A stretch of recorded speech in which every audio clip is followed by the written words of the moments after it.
আলহামদুলিল্লাহ, দেখতে দেখতে আমার সোনা বাবার 1 বছর পূর্ণ হয়ে গেছে। এই তো গত বছর 2023 সালের 19শে মে আমার সোনা বাবা আমার কোল আলো করে এসেছিল, আমাদের সবার মুখে হাসি ফুটিয়ে।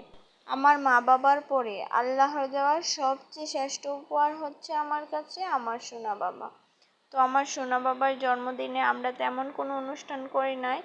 আমরা চেয়েছিলাম গ্রামে গিয়ে বড় করে অনুষ্ঠান করতে, কিন্তু আমার পরীক্ষা থাকায় আর যাওয়া সম্ভব হয়নি।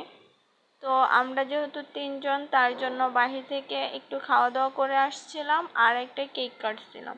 আর ও যেহেতু বাইরে গিয়েছিলাম, তার জন্য ওর বাবা আমাকে 3টা হিজাব আর জুতা কিনে দেয়, আর ওকে 2টা গেঞ্জি সেট কিনে দেয়।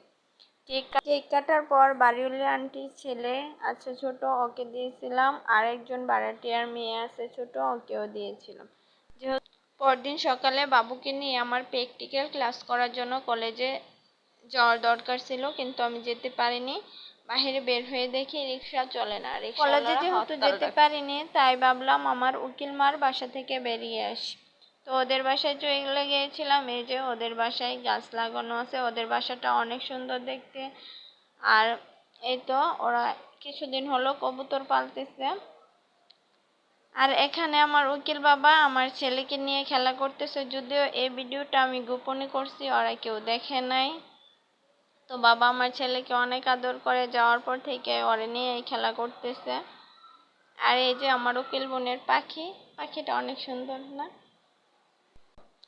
তো সন্ধ্যার পরে ওদের বাসা থেকে চলে আসি। যদিও মা, আমার বোন, ওরা সবাই বলছিল থাকতে, কিন্তু আমি থাকি নাই, বাসায় চলে আসি। আর এটা হচ্ছে পরের দিন দুপুরের খাবার।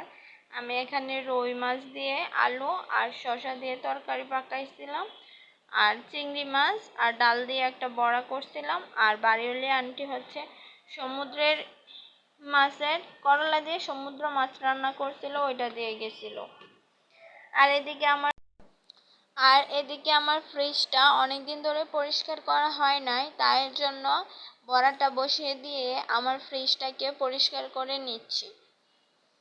তো এভাবে বড়া বানিয়ে খেয়ে দেখতে পারেন। বড়ার রেসিপিটি আমি অবশ্যই দিব, যদি চান তাহলে আপনারা এভাবে বড়া বানিয়ে খেয়ে দেখতে পারেন। বিকালের নাস্তায় বা গরম ভাতের সাথে খেতে অনেক মজা। আমি সবসময় আমার ফ্রিজ লেবু আর ওয়াশিং পাউডার দিয়ে ভালো করে পরিষ্কার করে নিই। আপনারা কে কীভাবে পরিষ্কার করেন অবশ্যই কমেন্ট করে জানাবেন। আর ভালো লাগলে অবশ্যই আমার ভিডিওটিকে লাইক করবেন এবং ফলো দিয়ে পাশে থাকবেন। ধন্যবাদ সবাইকে। আর যেহেতু আমার সোনা বাবার জন্মদিন গিয়েছে, সবাই ওর জন্য দোয়া করবেন, ওর জন্য সুস্থ থাকবেন। साल भर में सबसे प्यारा होता है एक दिन, 100 दुआएं दे रहा दिल तुमको आज के दिन। I wish you happy happy birthday, happy birthday, happy happy birthday to you.